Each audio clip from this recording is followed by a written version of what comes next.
the entire hidden world is at risk. All this will be lost. They're gonna fucking die. They're gonna die. Hell, Spirits, finales of shows are often a spectacular event to feel once in a lifetime. Sometimes shows can be robbed of this moment due to the incompetence of a couple people, Disney, Netflix. But imagine a show you've watched for years is ending, and all, if not most, plot points are all wrapped up. Characters have grown since their debut, etc. And the show will always remain as a gem to most as the years roll by. However, what if the case is with a show you hate? Well, that's the case for me, at least, with The Nine Realms. Because I have hate watched this show the moment I saw the trailer. It was my first ever review video where I said it was going to be a one-time thing. Clearly things changed. And as much as I hate the very existence of the Nine Realms, it did help me continue my career here on YouTube. It obviously wasn't enough to go full time, but I can at least take it slow and steadily as others begin to watch my videos and enjoy what I make. And to all of those who stuck by to watch my videos, thank you. You don't know how much it means to me to have people actually enjoy my content that I put effort into. And not just some still images of the Captain Underpants movie with the song over which got 1,000 views. Yeah, if you managed to find that video, that was most likely from me. And with all that, guess what? It's finally here. The final season of Dragons of the Nine Realms. And an end to the chapter of reviewing this shit show. Well, for now. Weird they ended at 8 seasons though and not 9, but I'm not complaining. Though surprisingly I wasn't far off from my initial video talking about it. However, the ending to this show was pretty bad. Like, for an ending to a show, this was a pretty bad way to do it. For a little taste of what's to come, they still have a legitimate filler episode in every way it is. You're gonna hear all my thoughts on that, but oh my god, is it bad? So without further ado, Dragons of the Nine Realms Season 8, an underwhelmed end.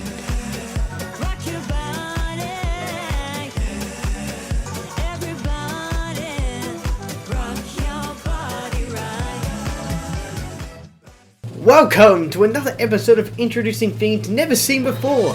My name is Spirit, I'm the channel you're watching, and I'm here to show you the most dumbest, the most stupidest, the most mind-boggling things you've ever laid your eyes upon. Trust me when I say that this gives me brain damage. The main problem with this show is that not only did the creators of the show manage to make it so anything that Hiccup touches is destroyed, his helmet, peg leg, and the book that got fucking stolen, but they managed to also disrespect his mother, Valka, by destroying her staff.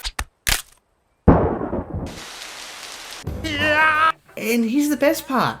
The staff was used for only one episode before it was destroyed. Man, this is priceless! During episode 1, Jormungandr escapes and Tom has to figure out how to defeat him. And can I say I'm glad they didn't brush this thing off as a one episode dragon. And they actually fell along the way throughout the season. But that's for the end.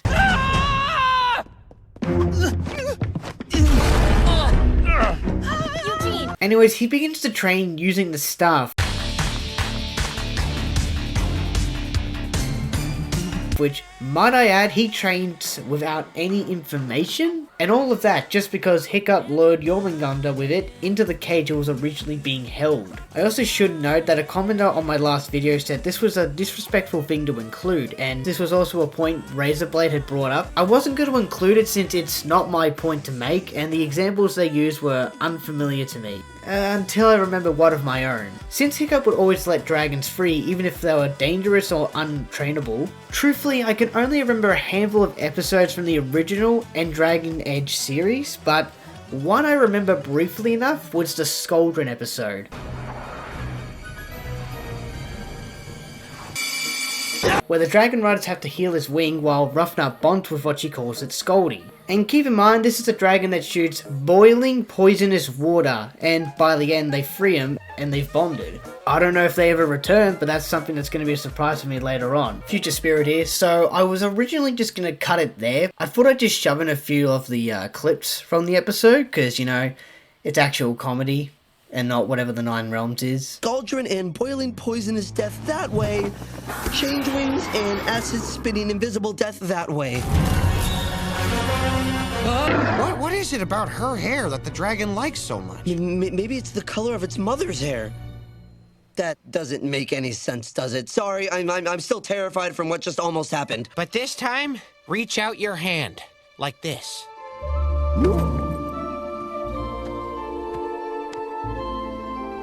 Ah! Coming in hot! Well, this can't be good news.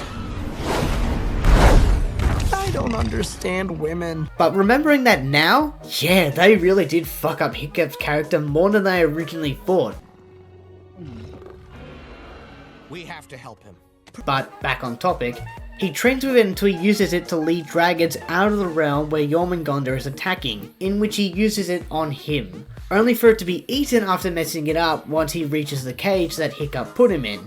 And like, why even bring Valka's staff into the mix if its sole purpose was going to provide only context to how he got stuffed into a cage by a character who wouldn't do that? They may as well have said that they knocked it out or did something that didn't include the useless fucking staff. And I haven't even started yet. Ooh. Ah. Listen to the sounds of the staff. Mystical, magical, dragonful. Because you know how through the show they set up June as this weirdo that likes astrology, the myths/fables and tarot cards. The same cards they only ever make an appearance was the first episode of the first season to provide a, wedging point last season. Well, they introduced another part of her they only introduced in the first episode. And only that episode for a reason I can't even comprehend. Which is a crystal that she gives Tom which calms his nerves down. Only she's never used a crystal like this prior. And the only purpose that it fulfills is to calm Tom down enough as he uses the staff. That's it really. However, there's also the issue of Leonard, in which he has a change of heart for some reason.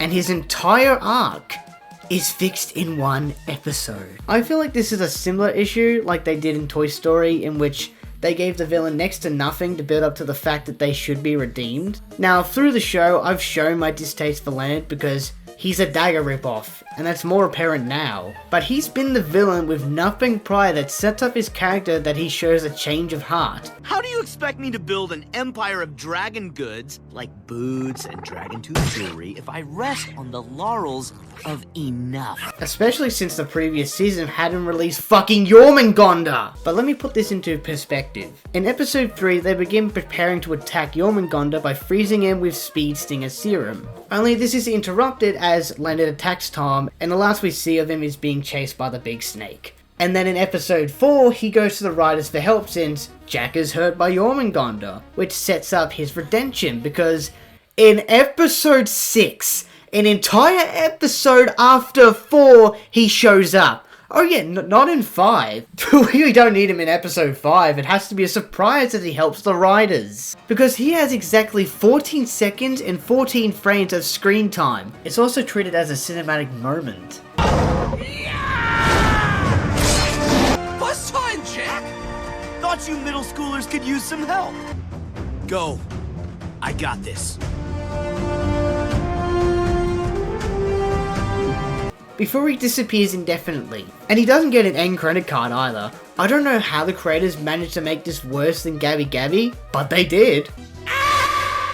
And it's made worse that they only redeem his character because Jack was hurt. The same dragon he enslaved used noises to capture it and control him multiple times, even after he was freed originally, and proceeded to use him to hurt other dragons. That is quite literally an abusive relationship to have. Like Leonard abuses and manipulates him. Jack really should have been given a better chance, and overall Leonard should not have gotten any sort of redemption. Because the other villain at worst harmed a few dragons looking for dragon sites. And then finally we have the God's Realm, which is said to be the place where the oxygen for the 9 realms is the central point. Only they introduce us to this in season 8. The final season. They mentioned the God's Realm in the previous season, but it's just disappointing they didn't bother setting it up properly before. Because it's the setup for Ragnarok, the fucking 2-parter finale in the season. And it's, well, if the snake removes or destroys the gem, all of the realms lose oxygen, like it did in episode 4. And you'd think that the realms where Dragonsight is the most crucial part of the realms, the life force of it, you'd think they'd focus more on it. And I've only just noticed why is the blatantly obvious and original Norse-inspired dragons used in the last 2 seasons. But the rest from previous shows are still there. Why bother calling it the 9 realms at that point? Already have they included so many things that just came out of fucking nowhere. And it really seems like they just half-assed everything, especially in the final season. Or at the very least, doing it off the top of their heads. And with my next point, you'll know why this show is even worse than before.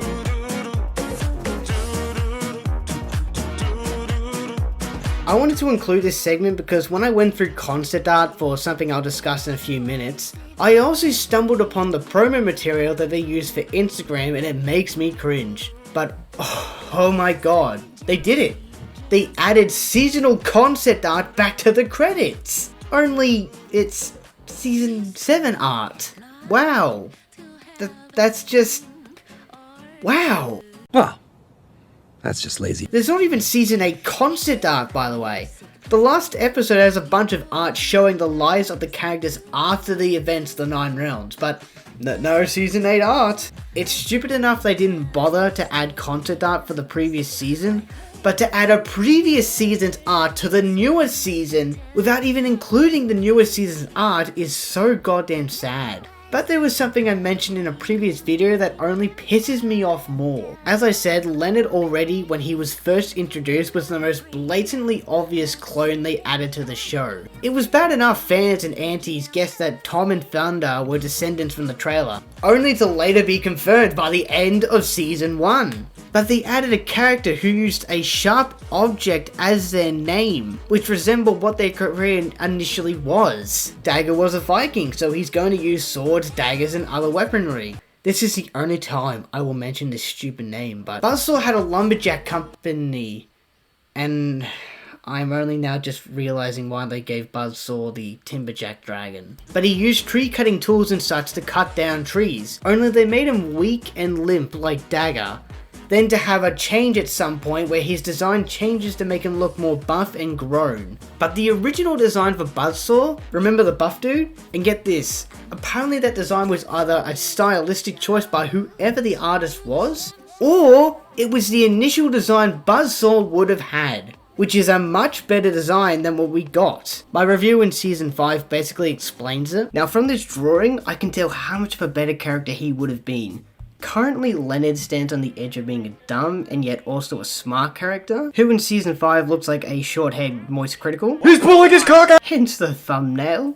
He can make a dragon controlling and luring flute or piccolo, ceramic tea sets, ice cages, and yet both parties get outsmarted by each other constantly. But in this piece of art, he looks big, fierce, smart, calculated, and doesn't look like some fucking idiot. Unlike this miss of an antagonist. However, I want to tilt the light to the entirety of the concept art. Now, with the amount of episodes that were produced at a time, this being a couple months or so, it means artists had to animate scenes, and scenes had to come from scripts, and scripts had to come from concepts. So that means this design for Leonard quite possibly dates back as far as 2021, or even earlier depending on whenever production started, and yet they scrap all of that for the most basic of designs that have next to nothing unique to say about them. And it just pisses me off so much. Yeah, the story wouldn't have changed, but at least the direction of the characters would have shown originality. When I see all of this concept art, you'd think that the show would look so pretty and unique, but it just doesn't come off that way or translate well. Take the Crystal Tower. The concept art looks so bright and pretty, but then in 3D it feels so small and isolated. And then with the dragons, you'd think a dragon called the Mist Twister would have had some sort of twist element. Not a two-headed dragon that sprays out 2 different forms of ice/fire power. God damn it, I think I may need to make a video in the future redesigning and retelling the story differently with 8 seasons ingrained into my head. But it's about time I roll the...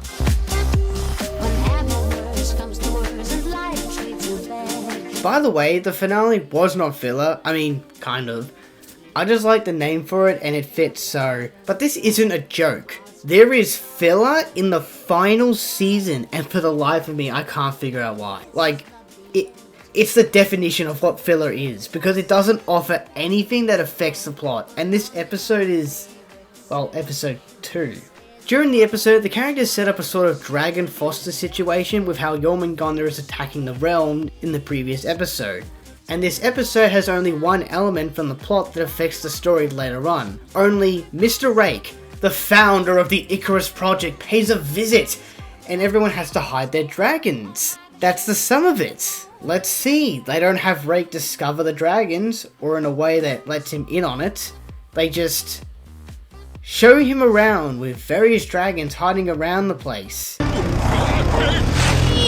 It's actually the worst episode in the series by far, and that's including the episodes where Hiccup's shit is often destroyed. Because why even bother setting up Mr. Rake for one episode only in the final season? Why not before? Why ever? I don't even think fans of the show were wondering who the fuck Mr. Rake was, because I sure as hell didn't care who set up the project. And it seems the creators didn't either, because he had no impact towards literally anything. And it's so sad they did this whole thing, because I just know that they knew a fostering situation was boring, but did it anyway. Because all they had to do was bond dragons with original characters? Have you seen the series? They clearly can't do it. And they shouldn't have done it since it was in the final season! If they wanted to do something like this, it should have been earlier on. Season 6 was literally there, where the dragons were escaping and causing issues in Rake Town. There was an entire episode dedicated to it. The first episode of Season 6 as well. And yet, no one in the show thought that at least even one of those dragons could have been tamed? But do you want to know what this episode was actually being used for? It was used to set up Sledkin for wanting to find the Dragon Sight gem that she's obsessed with just so she can be a big name in the scientist community, where it's only in the opening and ending of the episode. No, nothing in the middle or even a brief moment where she's on screen of her struggling to find it or anything. That was the entire purpose of the episode. Kind of reminds me when they tried pulling this shit with May and June, trying to mend their relationship at the start and end. And the only other thing that there was one of the side characters bonds with a speed stinger, which is later used for the stinger serum. Oh, I like that one.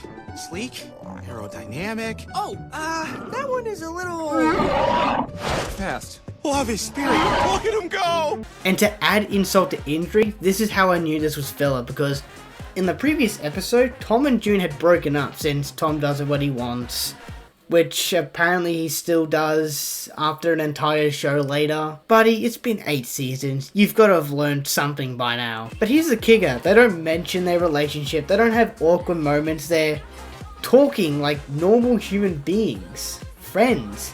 Oh, come on, Spirit. You're just exaggerating. They're teenagers who had a small fling. You're right. I'm sorry. Only in the next episode, they're acting anxious, embarrassed, and unsure what to do because they broke up.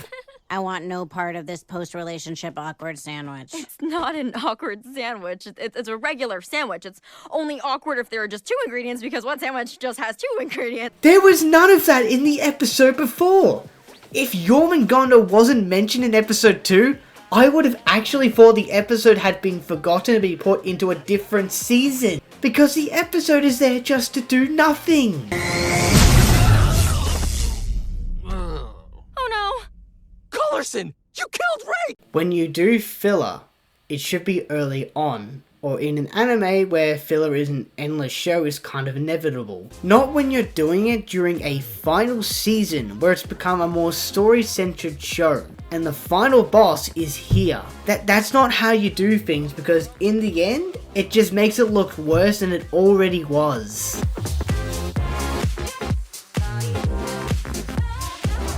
Now, with around 8 seasons under its belt, a story planned as far back as possibly 2020 or earlier, but the show seems to have a big problem with payoffs. Payoffs are when something is first introduced that has some importance later on, such as when Marvel uses throwaway lines from a previous film. Don't say it. Don't you say it. Left. Come on! On your left.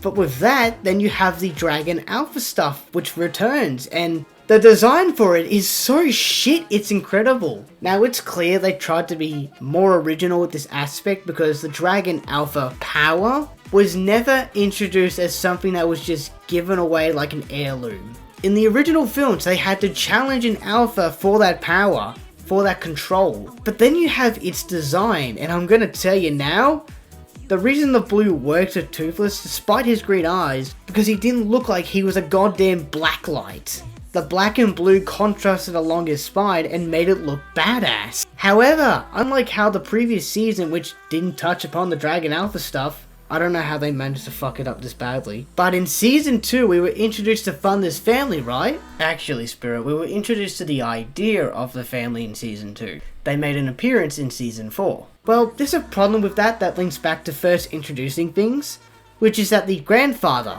the leader that protects the family, but more importantly, the Alpha, is only in one other season that isn't Season 8, Season fucking 4. His debut! They show this power in a dragon that's only showed up one other time, only for him to die the very same episode he uses the power! It just...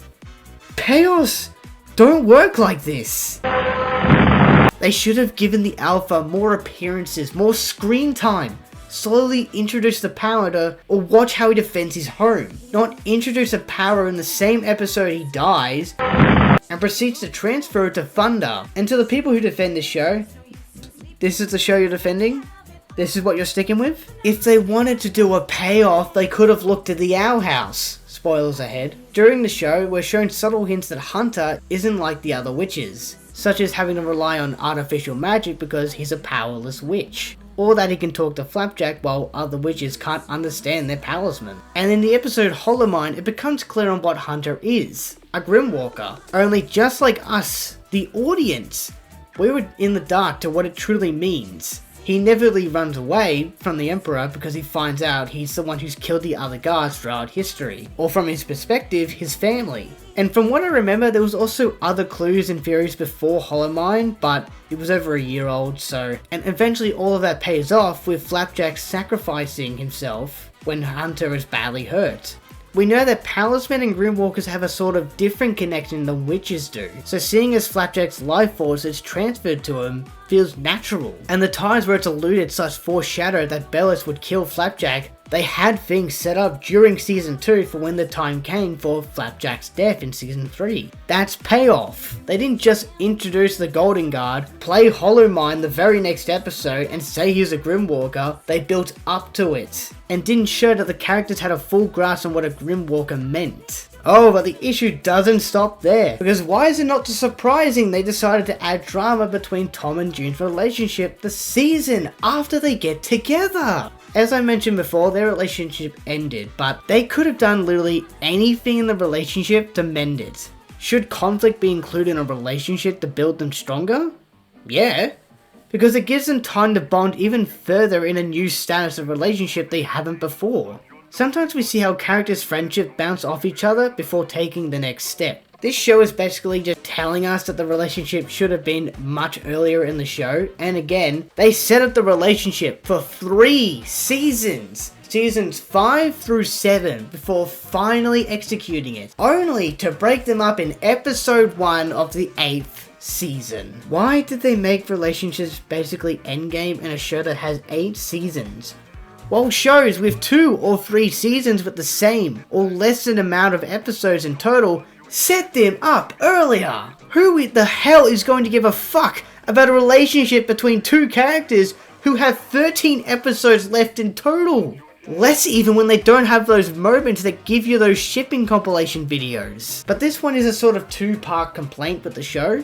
To go back to Valka's staff, ignoring all the training and what he'd do it, and what he'd end up doing to it, the staff did not need to be included if the payoff was next to nothing, as through the series they've only ever mentioned Hiccup, never Valka or Astrid until Season 8. And they never even mention Hiccup's kids. They never set up Valka in a meaningful way that her staff could possibly be intact after all this time. Tom looked through a book and found the staff within a few minutes. No setup, no build up, not even a payoff since the staff was useless due to the dragon being more intelligent than other creatures. And yet, They never consider at least trying to have a conversation with the dragon that plans ahead? Why even bother setting up a dragon that can be hypnotized by a staff only to show that it's intelligent but not open to negotiation? I'm sorry, did they forget about the barrel monkey dragons they set up prior? Which shows that they were smart enough to understand negotiation? Bullshit. But something small that didn't have any worth to it was that Winston and Ford finally considered to being taken back to civilization, even if they'd have to turn themselves in. But instead of initially asking the riders to help them, they only do it when they steal the crossbow, because Leonard will kill them for it? Right. Yeah, Leonard getting mad wouldn't have happened before they were kidnapped. Oh my god, there's actually something in this section where they have a decent payoff. Something that they had some worth, and it's something they set up in a previous season? Which is that they used the speed stinger D'Angelo saved in the previous season, and then used its venom to strike Jormungandr? With the crossbow that Leonard had also used in the previous season? Whoa, aren't they finally smart? Only for this instance. And yeah, the plan didn't work because Leonard stopped that, but and I appreciate they didn't just waste the opportunity to use a trained speed stinger. Sucks he was associated with the character Pete, who is one of the background characters who I don't think does anything noteworthy throughout the entirety of the show. I honestly never knew he was a character. But I like their dynamic because you don't see speed stingers trained, even by Hiccup. It's one of the few nice things I appreciate because they don't butcher them, they're fast, they're deadly. However, the relationship the two share was only an episode long, and it was during the filler episode. But they did have a few scenes where they were milking him, but again, stuff like this feels so short or small, like, Jerry is so small. How's he gonna be able to stop that monster? We're gonna milk him! everyone knowing Dragon should have been earlier to include more of these stories. You have D'Angelo's dad accepting his career with one season left to go, Pete getting a dragon in the final season, and much more. And that's the general gist of it. This only proves that they don't know how to handle the tension and tone of the series, which is actually the next topic.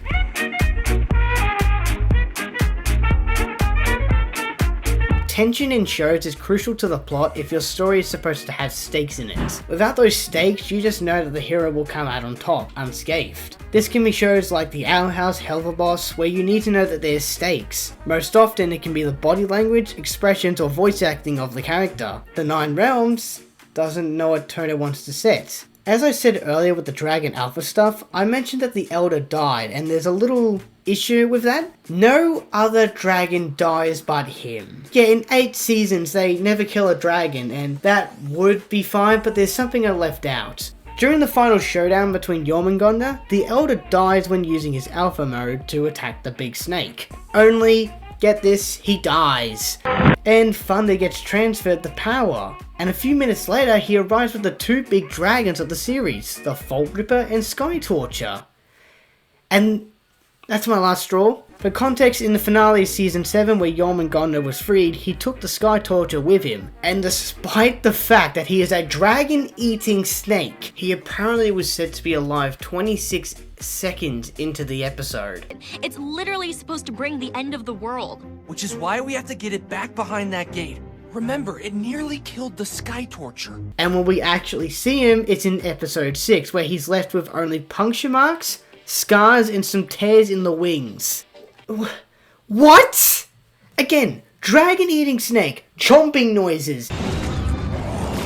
And yet he didn't eat this dragon? The dragon who tried taking over the realms multiple times, attacks the crew on multiple occasions, and even in a defeated state, still attacks them! He's the one that gets a crap redemption arc because Thunder lazily got the alpha ability? And that just shows us that they won't kill dragons in the show, even if it's not by their hands. Because now, looking back, I'm fine with the Fault Ripper not dying, getting a redemption on all that, because all he did was tunnel with no malicious intent behind it. But why does the Elder, who appears in 1 or 2 episodes in the 4th season, just die? The good dragon. Oh, are we supposed to feel emotional? To feel for Thunder's loss? About a dragon who hasn't made any appearances since season 4? A dragon that was only used to pass his alpha ability to Thunder? And that's exactly my problem. If they want to kill dragons, they should do it to the ones that deserve to die, or were set up to have an emotional impact to die. Flapjack in the Owl House was in multiple episodes, had significance to who he was connected to, and died saving Hunter. Ellie and Carl from Up showed a small brief of their childhood and the life they had. Or how about this one, from the same franchise? In How to Train Your Dragon 1, Hiccup and Stoic made up in the first film, and during the second film, Hiccup needs to learn to become a leader, but Toothless is under mind control he's ordered to kill Hiccup. Only Stoic takes the entire blast. There's no scars, there's no jokes, no bullshit moment. He's mad at Drago, but directs it towards Stoic's killer, Toothless. They treat his death as serious because that's what it is. Because Hiccup needs to step up as Berg's new leader. That theme is built up and has an emotional moment because we had almost 2 films with Stoic flawed, then accepting his faults, and then showing his development since the first film. Killing off someone close to another needs to have impact. That did. The 9 Realms didn't. There's no stakes in the series because they never show scars, wounds, something to show that they can actually be in danger. And the only time where either is present was in Plowhorn Rise with a scarred eye, and in the second last episode with the Elder and Sky Torture having puncture wounds. They don't know what dragons to kill, but are fine with killing dragons that only made one other appearance. The main overall reason they kill the tension is that the deaths they end up doing don't stick in the show. Now, I'd be fine with the fact if they didn't, because the original properties never killed off dragons. Only, if you imply that the fact that the dragons die not once, but 2 times, both are villainous dragons and both don't die, only to end up hurt? Then again, how am I supposed to know if something is actually dead? Because when I watched the Elder die, I simply didn't believe that happened because no other dragon in the show has ended up at the very least hurt. And when Sledkin dies earlier on, yes, actually dies, I don't believe it because the Sky Torture got hit and the Fault River hit the bottom of the fissure.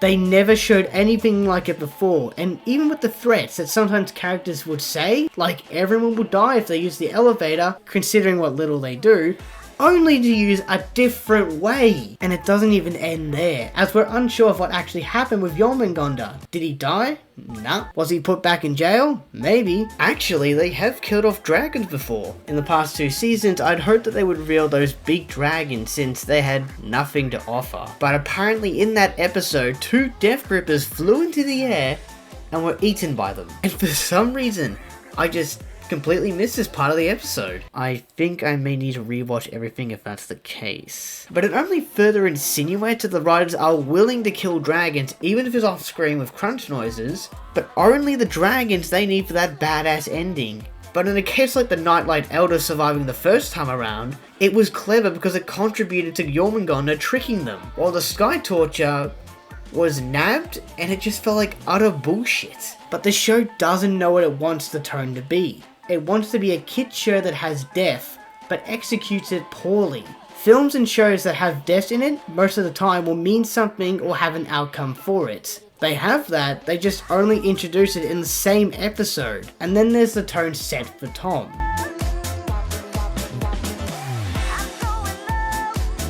Through the past couple seasons, they set Tom as a flawed character. Despite his experiences, he apparently doesn't change not once through the show. And that was only further heightened with the Hiccup legend he was living up to. As I have said countless times, the mystery between Tom and Hiccup was really obvious. And not something that needed to be done. Because the character and learning about their ancestor to grow from them could be well done. But it's Hiccup. His story has already been told in multiple films, TV shows and specials. It was enough time we've had for Hiccup and need to focus on a new generation while not holding too close to them. But this season, each of the times that isn't filler, Tom loses each and every time. Tom did what he wanted and got his relationship broken. Missed the arrow to sting Jormungandr, watched an adult die to greed and gets outsmarted by Jormungandr. And honestly, I'm going to commend the writers, creator, someone, because seeing each loss dish out did something interesting to the character to make him grow differently than Hiccup did. There's actual stakes involved in the show that isn't death or wounds. Tom will lose the dragons and the dragons will lose their home, and he won't have anything else. Only! They kind of ruined this by saying that Tom is more like Astrid. And just... No, he should be himself. He tried to be Hiccup and failed, but when he was himself, he won. He wasn't Astrid because they never mention Astrid until that moment. Maybe you were never meant to be Hiccup because you're Astrid. This whole time, I've been trying to be something I'm not. And now it's time to embrace what you are. But then again, I do have an entire segment dedicated to just that. It's funny really, because in the opening to the first episode of first season, you know what, I'll just play it. But I've got a dragon story you haven't heard. A story that really happened. And this story, this one is my absolute favorite. Because this story is mine. Maybe you were never meant to be Hiccup because you're Astrid. Boo! You suck! Funny how they say it's a new story, and yet they treat a lot of the same characters, elements, and such to make it a joke. Tom should have tried to learn what the others did, but do it differently. Do new things. Not repeating the same things that molded these characters into who they are to us. I honestly thought the writers had learned to make Tom a character of his own, but instead they circle back from the husband to the wife. Do I need to bring out Spider-Verse and Miles again? I will. I swear to God, I will bring it up. I will repeat it again and again if I have to. It just disappoints me so much that they did this, because the writers are just saying that Tom isn't any different to his ancestors. He has nothing original to him, and for some reason, that still motivates him because he's more like Astrid when he should be his own person. However, there's finally the end.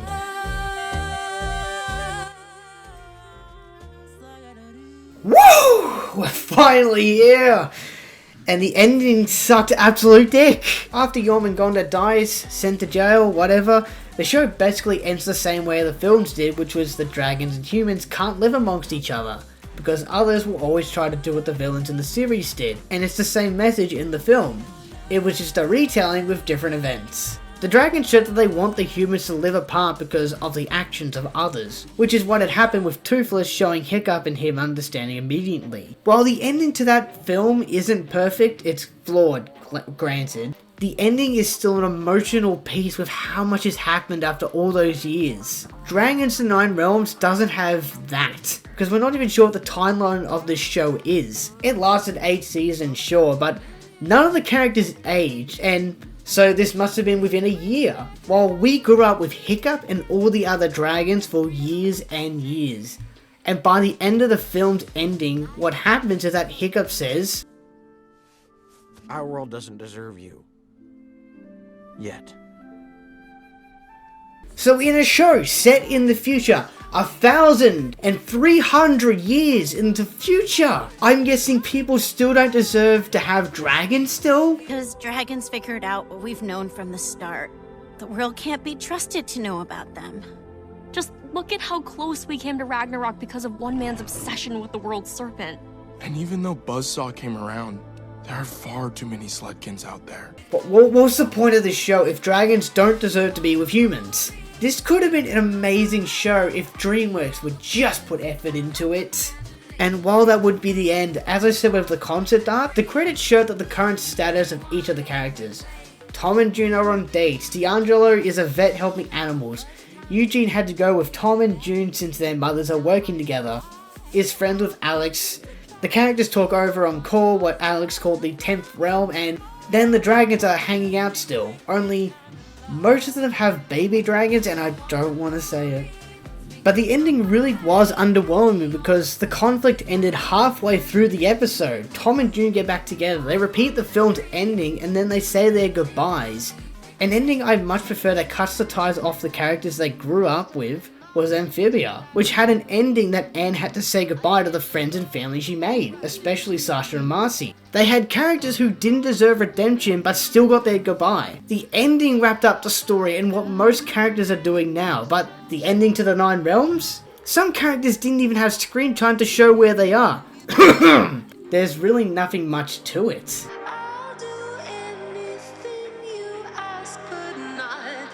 This season sucked. Like, it just sucked. There's no other word for it. Eventually, I do want to make an entire review that just won't be a compilation or even a video about the fault of the show. Or even how I'd make the series instead of making it a modern DreamWorks cash grab. And that's all I can really say. The show overall wasn't anything remarkable. It was horrible, actually. It destroyed the characters of the previous property, cloned most of the cast, told the same fucking stories, couldn't do the simplest of themes, introduced new significant things in the same season, and if you want to watch the show, I can't stop you, but keep in mind that it's 19 hours of your life to watch, while you could watch how the original tale was better. Anyways, with that all done, Spirit out.